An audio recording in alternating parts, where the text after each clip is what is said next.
Eu vou pedir-vos para abrirem Tiago no capítulo 5, no versículo 16. Tiago, capítulo 5, versículo 16.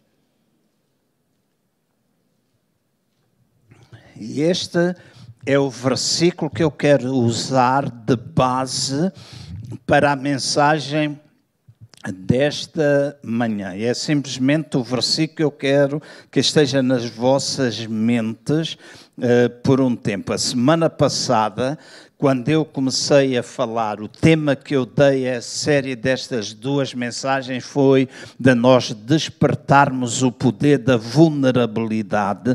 E a semana passada eu falei acerca de nós sermos vulneráveis perante Deus. E quando nós somos vulneráveis perante Deus, nós nos abrimos diante dele. Às vezes nós choramos, às vezes nós temos de confessar o nosso pecado, às vezes nós temos de deixar aquelas coisas que estão escondidas na nossa vida e no nosso choro há força nas lágrimas. Usamos como exemplo o rei Davi. Usamos outros exemplos bíblicos para mostrar isso. A nossa vulnerabilidade perante o Senhor, nós estarmos na sua presença sem esconder nada. É verdade que nós não podemos esconder porque Ele sabe tudo, mas quando eu falo de vulnerabilidade, falo de nós nos abrirmos para Ele e falarmos a Ele, de nós confessarmos a Ele. Não é chegar junto dele e dizer: Senhor, Tu sabes tudo, e a gente não diz nada. E a gente tem coisas interiormente que a gente não é capaz de derramar perante Ele. Não é? Nós não derramamos, nós não confessamos. Então há necessidade de vulnerabilidade perante o Senhor, perante Deus. E nessa vulnerabilidade, quando nós somos transparentes, tiramos as máscaras, derrubamos as muralhas, nós às vezes choramos, confessamos, dizemos uma série de coisas perante o Senhor e aí vem a vitória para a nossa vida. Hoje eu não quero falar acerca da vulnerabilidade, quero continuar a falar de nós despertarmos a vulnerabilidade, mas mais no sentido de nós sermos vulneráveis nas nossas relações e também vulneráveis espiritualmente. Por isso, este verso serve de base. Confessai, pois, os vossos pecados uns aos outros e orai uns pelos outros para serdes curados. Muito pode, por sua eficácia, a súplica de um justo. Muito pode, pela sua eficácia, a súplica de um justo. Mas começa por dizer que nós devemos confessar uns aos outros, orar uns pelos outros, para que nós possamos ser sarados, nós possamos estar vivendo em cura. Então, esta vulnerabilidade é que nos conecta uns aos outros, também nos conecta com a nossa missão e também nos conecta com o céu ou com Deus. Nós dizemos e falamos, somos igreja família, mas não há possibilidade de nós sermos igreja família se nós, por exemplo, não estamos conectados uns com os outros. Graças a Deus estamos. Graças a Deus precisamos melhorar muito e Ele está presente para nos ajudar, mas não há possibilidade. Nós temos de estar conectados, nós temos de ser transparentes, nós temos de ser vulneráveis para com os outros. E alguns de vocês vão dizer: epá, livra-me disso.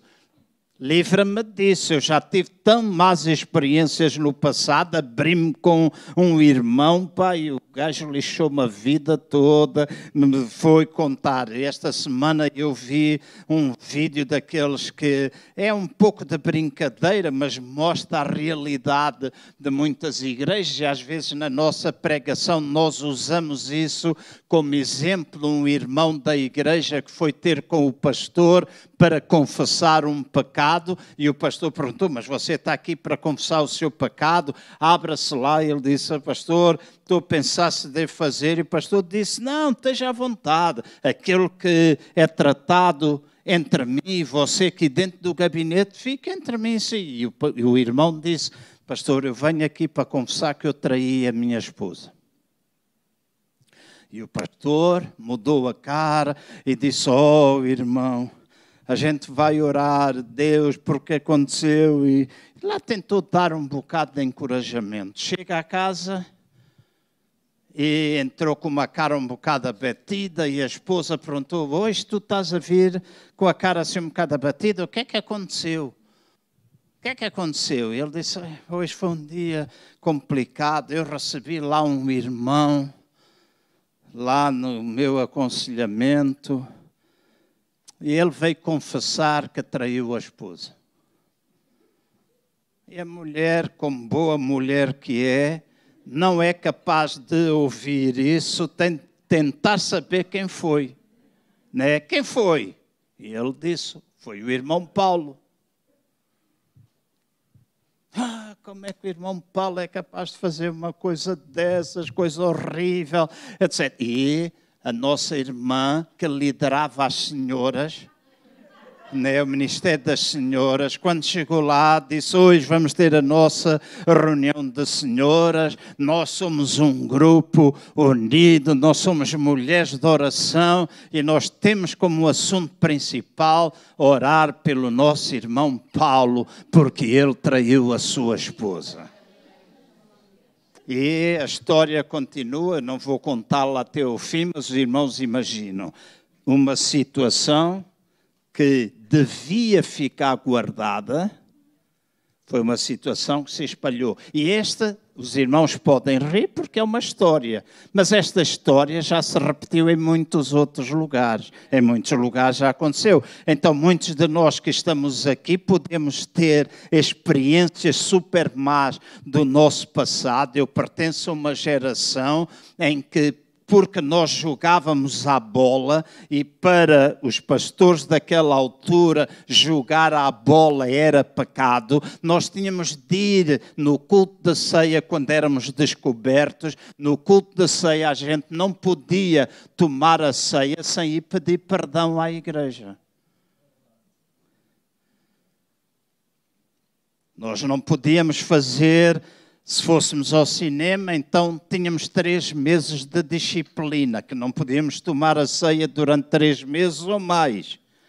Então, nas igrejas, quando aquilo que impera não é a capacidade de podermos ser vulneráveis e não impera o amor, porque o amor cobre uma multidão de pecados, é o amor que cobra, mas a lei manifesta, a lei expõe, a lei deita cá para fora. Então, quando nós somos família, quando nós falamos da necessidade de ser vulneráveis uns para com os outros e vulneráveis espiritualmente, é porque há necessidade de nós criarmos intimidade nas nossas relações. Em Provérbios 27, 17 diz assim, como o ferro com o ferro se afia, assim o homem ao seu amigo. Qual é a ideia-chave neste versículo? Com o ferro, como o ferro com o ferro se afia, assim o homem ao seu amigo. A ideia-chave aqui é de que a superficialidade bloqueia o crescimento dos nossos relacionamentos. Dizem, não, isso não é verdade.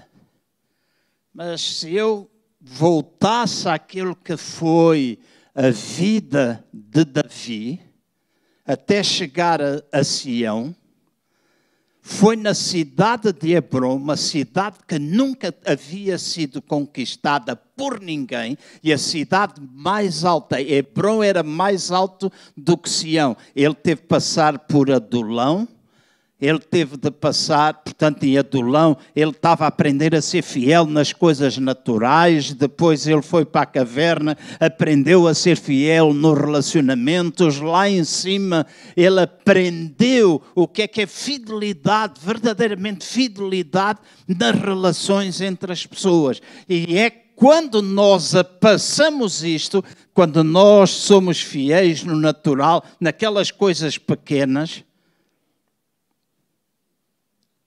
às vezes dá vontade de testar as pessoas.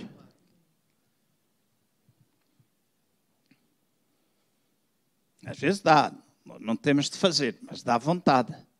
Mas nas coisinhas pequenas nós demonstramos a nossa fidelidade. Depois é quando estamos rodeados de gente que às vezes, deixa-me pôr assim, não é gente muito aconselhável, fracos, vulneráveis, pessoas endividadas com muitos problemas, etc. E agora diz-se, e eu também digo, que eu e vocês precisamos ter cuidado com aquelas pessoas que fazem parte da nossa mesa. Eu não sento toda a gente à minha mesa no sentido daquilo que tem a ver com o meu crescimento. Mas eu posso sentar à minha mesa todos aqueles que eu achar que a minha vida pode ser de influência para eles, e estender a minha mão para os poder levantar.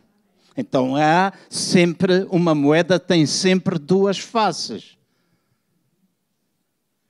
Então, para o meu crescimento, eu não me rodeio de pessoas murmuradoras, eu não me rodeio de pessoas maldizentes, não me rodeio daquela gente que é endividada, que é aldrabão. Ontem à noite, no Nau, eu vi um fulano que é não sei o que limpa telhados, não sei se vocês viram ou não, limpa telhados, já deve milhares e milhares de euros e continua a limpar telhados. Diz que a polícia não consegue encontrá-lo, mas o repórter da Nau fez-lhe uma entrevista e até disse que ele é de Águeda e que anda não sei o quê.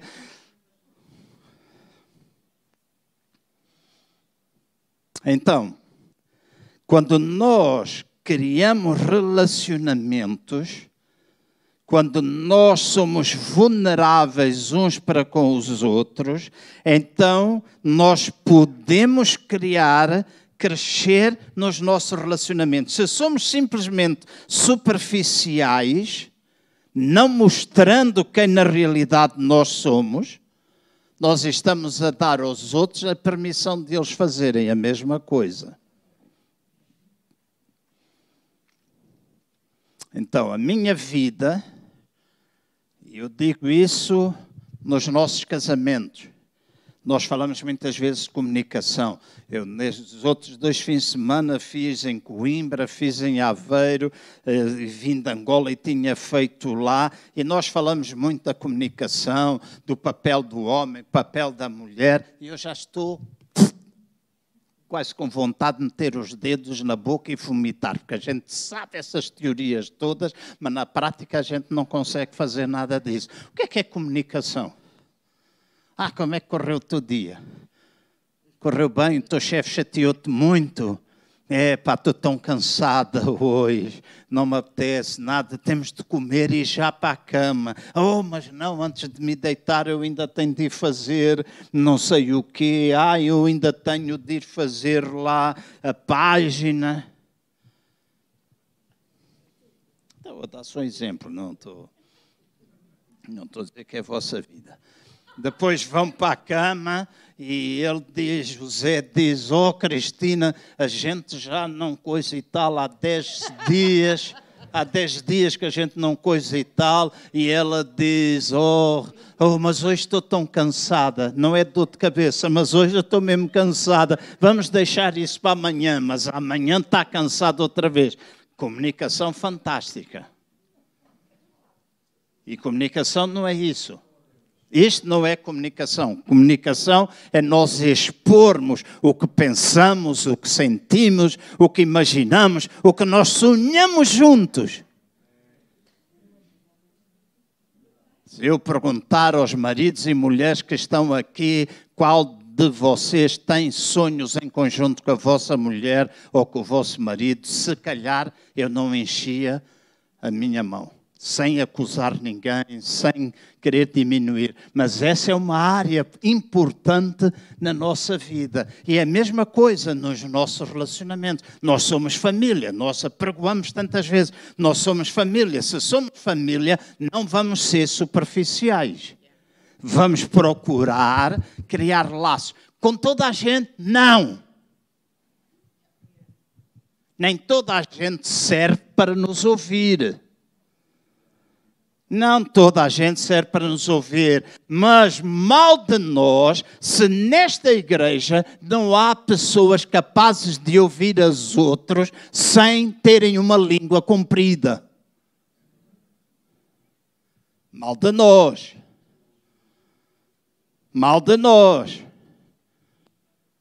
Nós precisamos ter pessoas que são capazes de ouvir, são capazes de levar a oração. Se partilhar com alguém é alguém tão fechado no sentido de guardar, mas a nossa vulnerabilidade deve levar-nos a nós criarmos intimidade uns com os outros. Num relacionamento de amizade, seja ele de aliança ou não, eu tenho sempre em consideração que na abertura das nossas vidas, há um momento para o nosso amigo nos ouvir e aconselhar. No entanto, eu também creio que nessa relação de aliança, a estrada por onde nós andamos tem dois sentidos. Eu desconfio sempre daquelas pessoas que ouvem e nunca falam delas. Porque a gente gosta de ouvir. E apresenta-se como super-herói. Às vezes eu sou coisa, está tudo bem. Aleluia, glória a Deus, palavra. Não, eu nem posso dizer isso.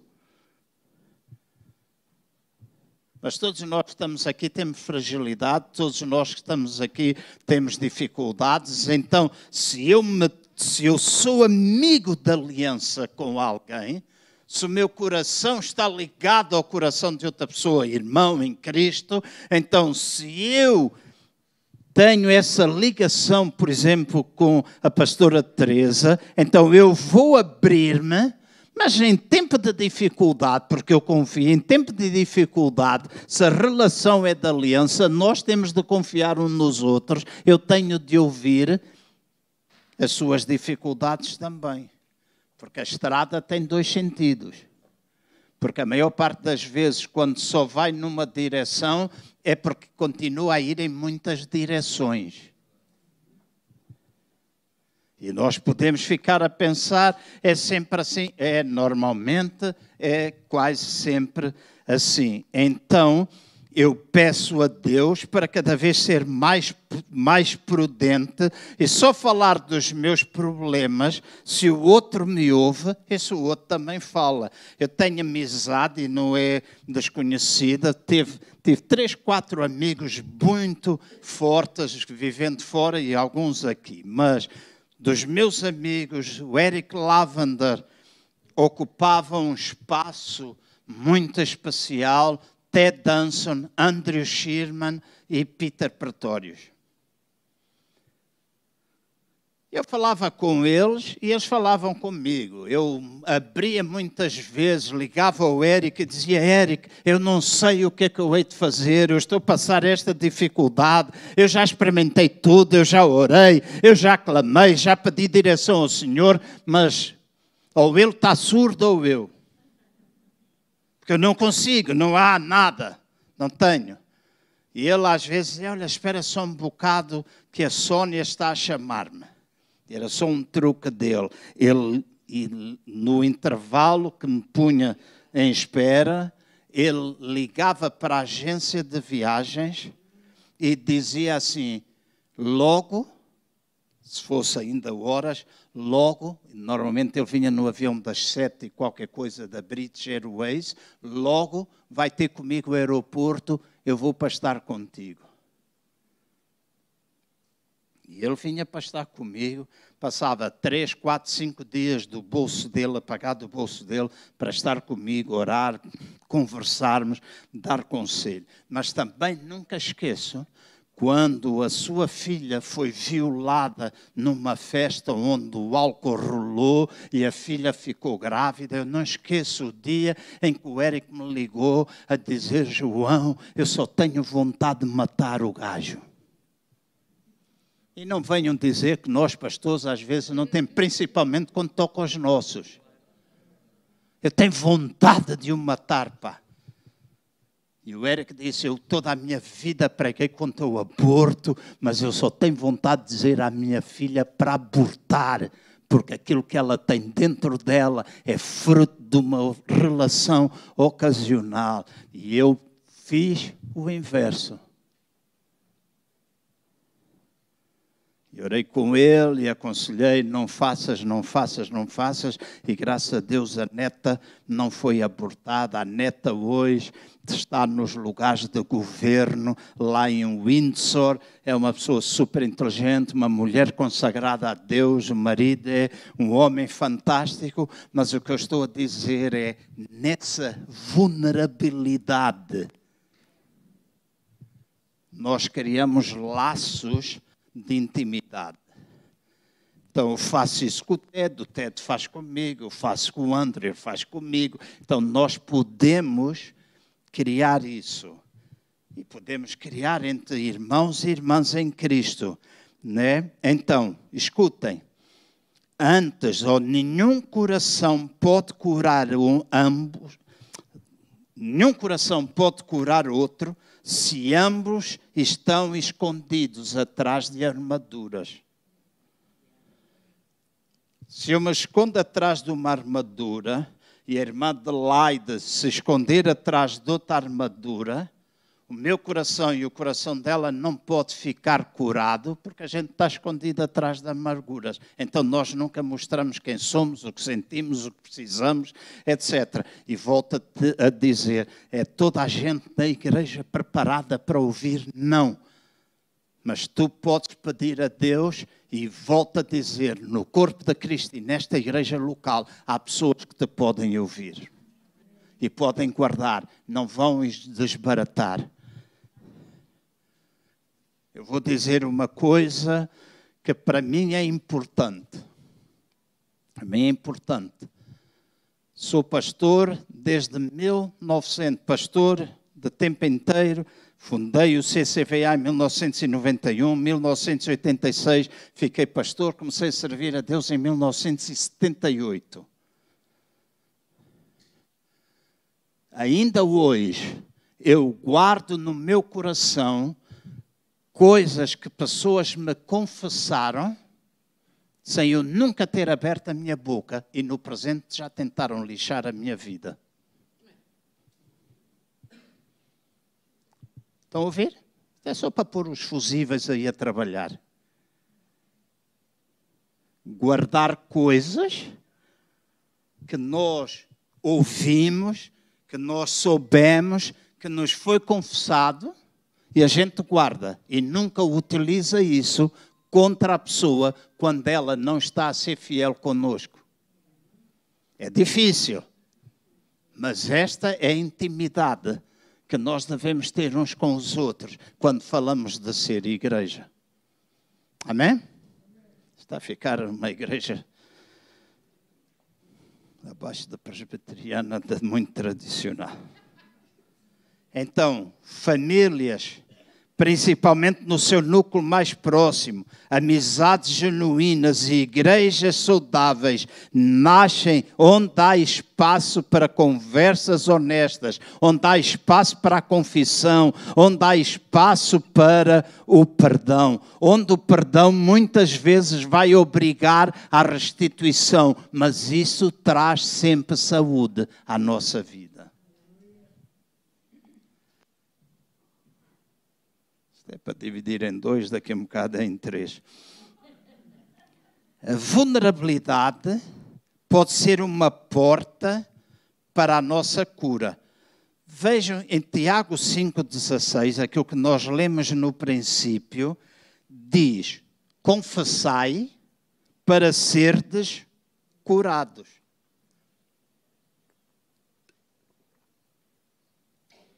Confessai para serdes curados. Agora escutem, se faz favor. Este é um ponto muito importante naquilo que é a nossa vida emocional. Muitas doenças emocionais e espirituais permanecem porque nós nos calamos.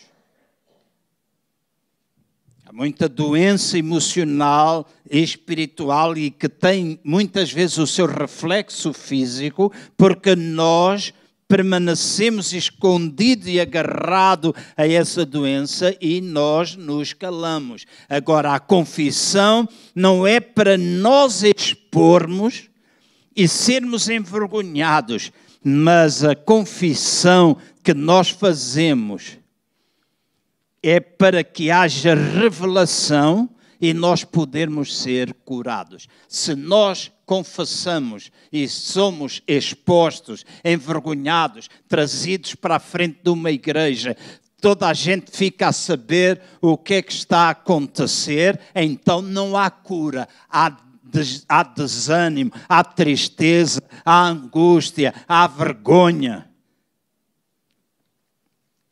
Mas se nós confessamos e o amor está presente e reina, e o amor cobre aquilo que é transgressão, aquilo que é pecado, aquilo que é falha, aquilo que é erro, se cobre, então está aberto o espaço para a cura da pessoa.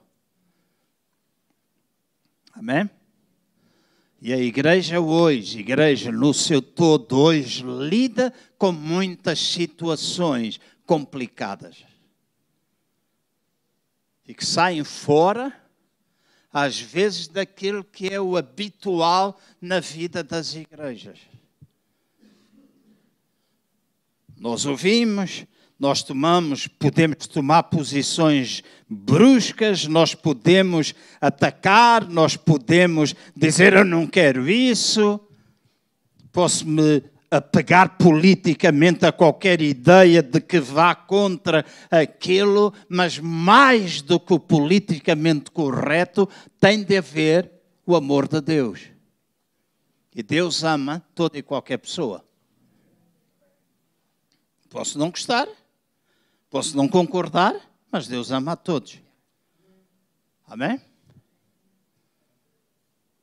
Então, na nossa vulnerabilidade, e eu estou a falar dos de fora, mas dos de dentro também, nós precisamos ter um espaço para nos abrirmos, para nós falarmos das nossas dificuldades, nós falarmos das nossas lutas. E a maturidade daquele que ouve é fundamental. Maturidade é fundamental.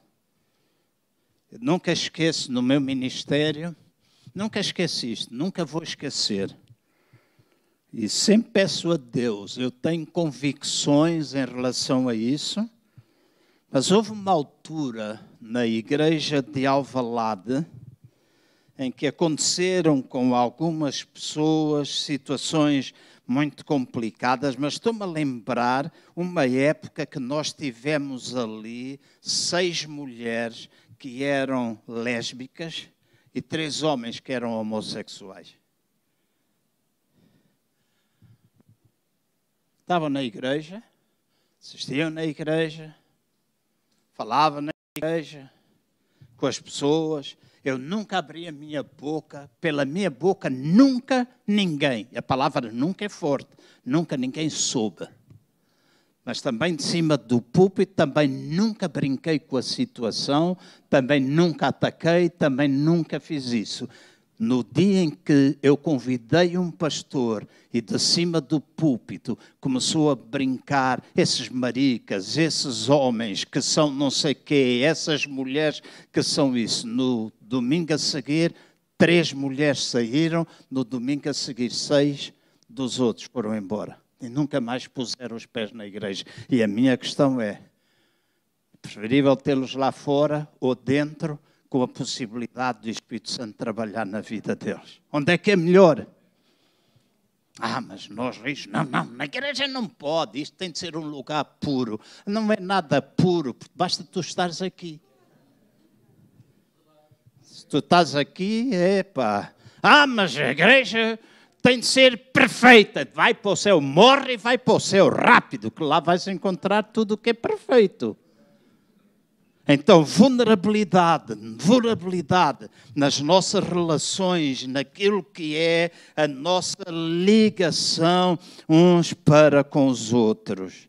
Então, evitando coisas dos pedidos públicos de perdão, de expor, etc, etc. Coisas que aconteciam no passado.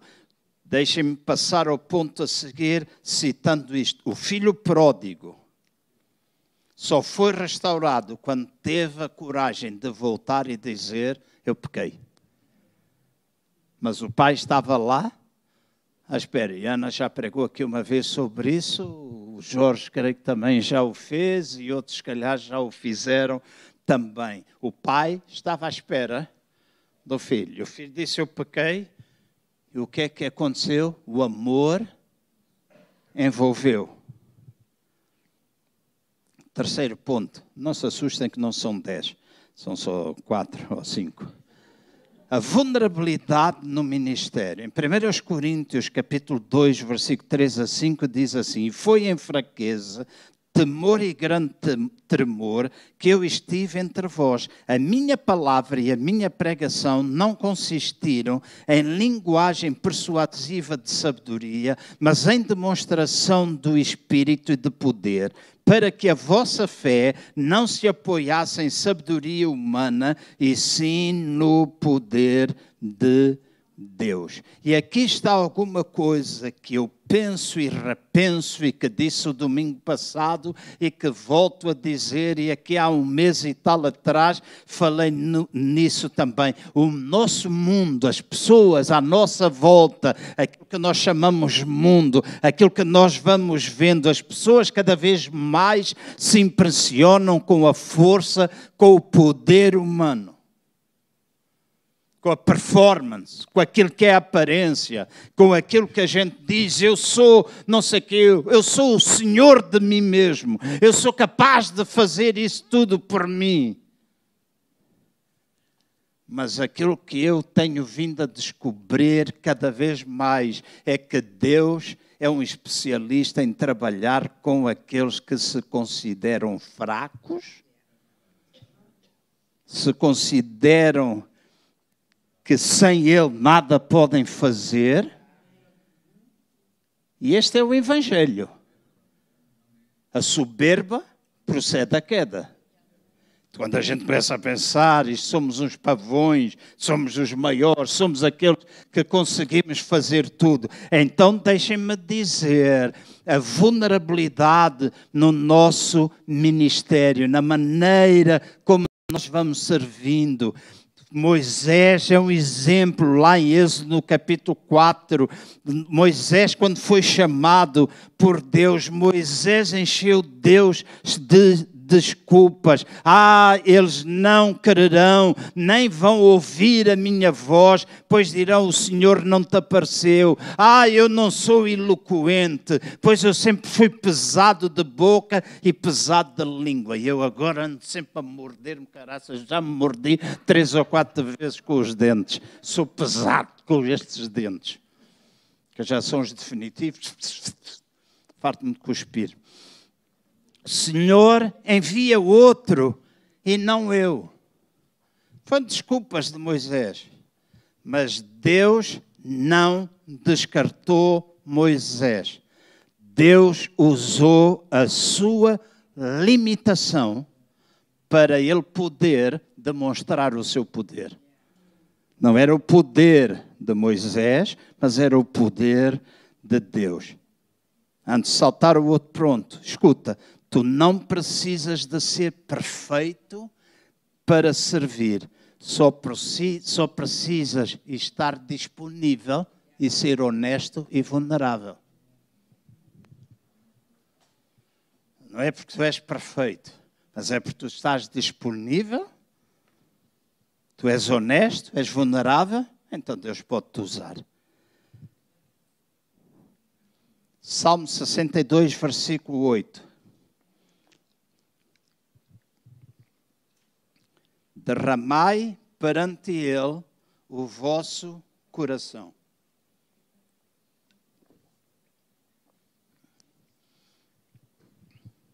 No capítulo 1 da 1 Samuel, nós vemos uma mulher de seu nome Ana. Diz a Bíblia que ela foi para o templo chorar diante de Deus. E ela diz que chorava, diz a palavra que ela chorava de forma convulsiva. Por quê? Porque ela era estéril e o seu marido, Elcana, tinha uma outra mulher, de seu nome Penina, que tinha um filho com ele. Então diz a história que Ana, porque era estéril, era constantemente gozada por Penina, que dizia: o teu ventre está fechado, mas o meu ventre abriu. Eu tenho filho, tu não tens. Então, diz que Ana foi para o templo e chorou, o seu coração estava entristecido, muito entristecido, mas ela consagrou-se ali ao Senhor. E no meio da oração dela, ela disse: Senhor, se tu fizeres com que eu conceba, se tu me des a graça de eu ter um filho, eu vou consagrar esse filho toda a vida para ti. E o que é que aconteceu? Deus deu-lhe um filho, o profeta Samuel. Samuel, filho de Ana, homem de Deus, profeta de Deus. Diz que o Eli, o sacerdote, viu, encorajou-a. Em princípio pensava que ela estava embriagada. Ela disse: eu não estou embriagada, eu estou em grande angústia. E o profeta ministrou a ela, o profeta deu-lhe palavra de encorajamento. Ela sai encorajada, gera e consagra o seu filho ao Senhor. E a grande lição que eu quero que nós tiremos daqui não é focar na história no seu todo, mas uma das coisas que eu e os irmãos precisamos aprender é que a oração mais eficaz é aquela que vem de um coração rasgado, não na performance religiosa. Oh Senhor, nosso Deus e Pai, cheio da graça e da verdade, Tu és o Senhor Todo-Poderoso, que formaste os céus e a terra. Deus de Abraão, de Isaac e de Jacó. E a gente faz essas orações muito bem elaboradas, religiosamente falando. Expomos na nossa oração todo o nosso conhecimento bíblico. Mas às vezes, aquela oração, Deus, Tu arrasca, vem socorrer-me rápido. É mais poderosa do que aquela do Abraão, pai de Jacó, etc. Senhor, ajuda-me. Já não aguento mais, já não sei o que é que hei de fazer. É uma oração poderosa. E há momentos na nossa vida que a gente não sabe mais o que fazer. Já orou, já pediu, já ensinou, já fez 1001 coisa. E a gente diz: não sei o que é que hei de fazer.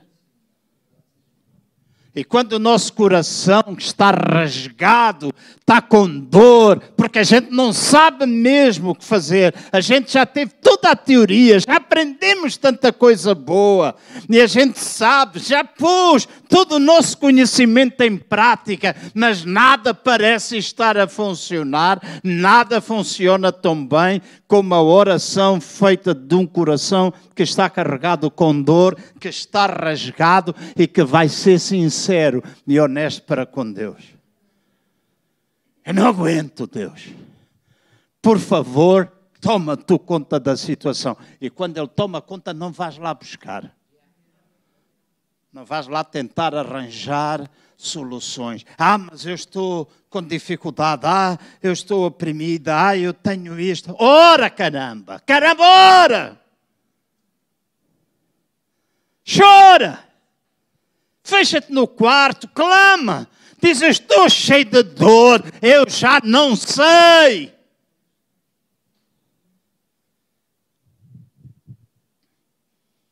O pastor faz essas orações, já fiz muitas vezes. A outra gente não sabe.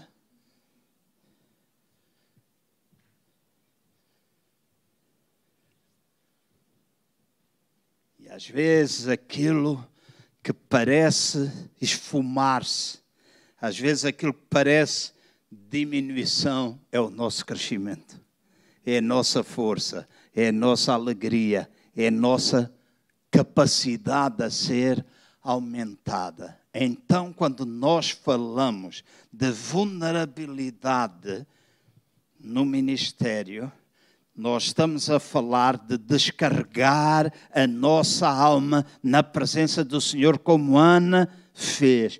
E eu quero dizer, o nosso bom Deus é capaz de aguentar todas as tuas lágrimas.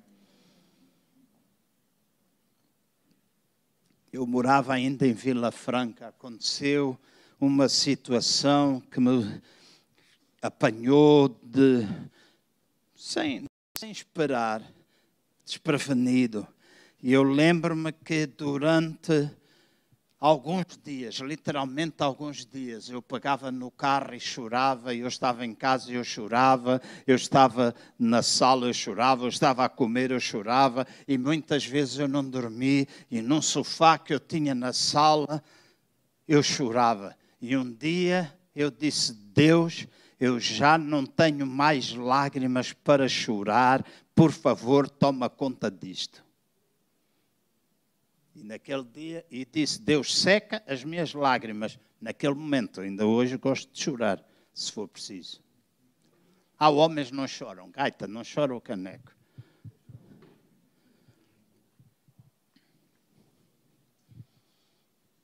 Então, nós muitas vezes precisamos abrir, e quando nós, na nossa oração de súplica por causa da dor, Ele, Deus, quando derramamos a nossa alma, Ele, Deus, é capaz de aguentar todas as nossas lágrimas e também conhece cada uma delas. Essa é uma coisa boa. Aqui há um tempo antes de eu ir a Angola, teve um profeta entre nós, Bill Johnson. Não sei se lembra, alto, amigo do Ted. E eu nunca esqueço, naquele momento que eu estava a passar e havia uma série de situações, ele só pôs, estávamos no culto, ele pôs o braço em cima de mim e disse-me ao ouvido, Ele conhece cada uma das tuas lágrimas. E aquilo foi a resposta. Às vezes não é preciso muitas palavras. Então, vulnerabilidade. E vou terminar. A vulnerabilidade de Cristo é o nosso maior exemplo. Hebreus 5, 7 e 8 diz, Ele, Jesus, nos dias da sua carne, tendo oferecido com forte clamor e lágrimas, orações e súplicas a quem o podia livrar da morte, e tendo sido ouvido por causa da sua piedade, embora sendo filho, aprendeu a obediência pelas coisas que sofreu. Então escutem, Jesus o Todo-Poderoso permitiu-se sentir, permitiu-se chorar, permitiu-se sofrer, permitiu-se sangrar. Então, ele foi vulnerável para nos poder alcançar a cada um de nós. E aquilo que eu e vocês temos sempre de lembrar é que Cristo não salvou o mundo com poder político. Ele salvou o mundo com um coração rasgado. Não foi o poder político. Muitas vezes a gente pensa a política, e nós às vezes eleições, e ficamos com toda esta movimentação, televisão, todo dia é Israel, Irão e não sei o quê, e depois há aqueles que vocês são pró-Israel. Tenho uma amiga que está sempre a mandar para a Ana, para mim, coisas, Israel e todas as coisas que faz, e as crianças de Gaza e não sei o quê, e algumas são fotografias muito bem tiradas, e eu não estou a dizer que não haja sofrimento lá, há em Gaza, há em Angola, há em Moçambique, há em tanto lugar, mas por detrás destas coisas todas, às vezes estão interesses que a gente não conhece. E a gente tenta envolver-se na política. Quem manda em Portugal, eu ia dizer quem é. E vou dizer maçonaria e a Opus Dei. O resto é fachada. O resto é... E a gente anda todos embabadados. Então, a salvação do mundo não vem pela política. Jesus não salvou o mundo pela política, salvou o mundo com o coração rasgado.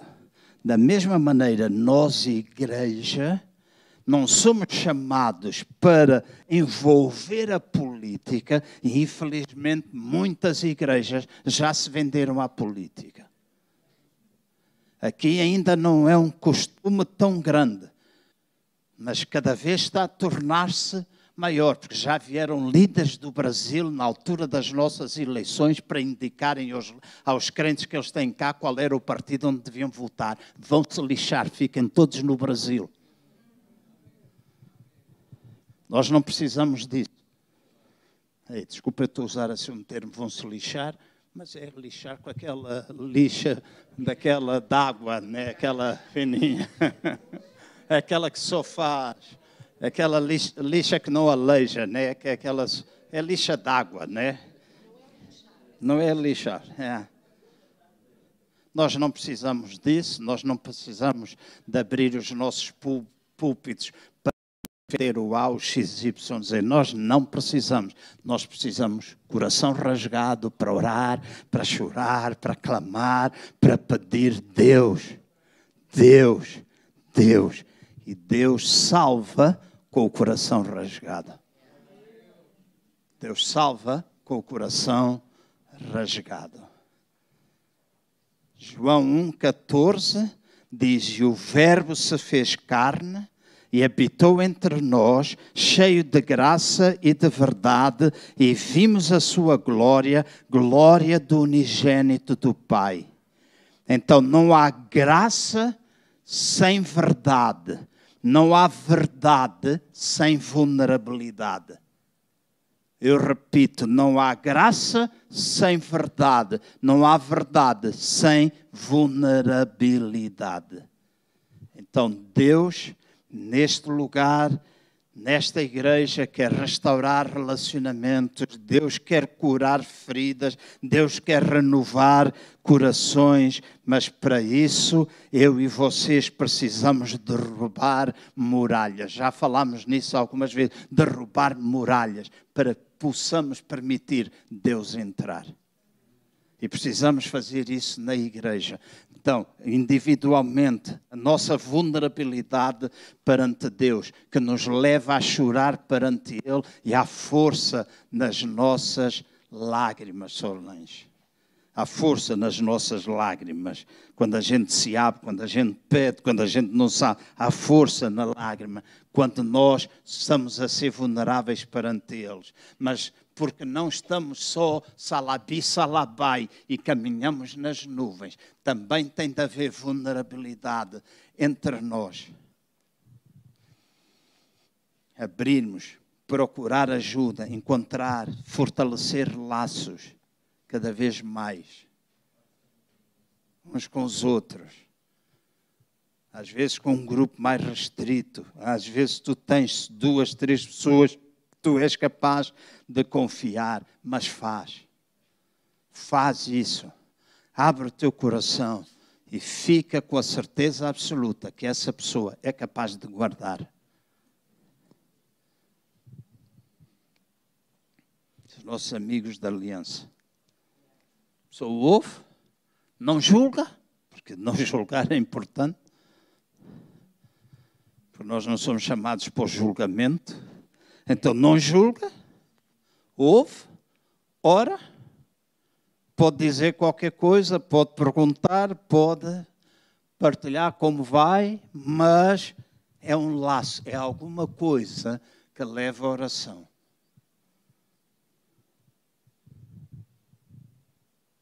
Somos igreja família. Agora, esta está a vir na hora. Esta está a vir na hora. Quando a gente chora e derrama a nossa alma perante o Senhor, os filhos vêm. Tomem embrulho.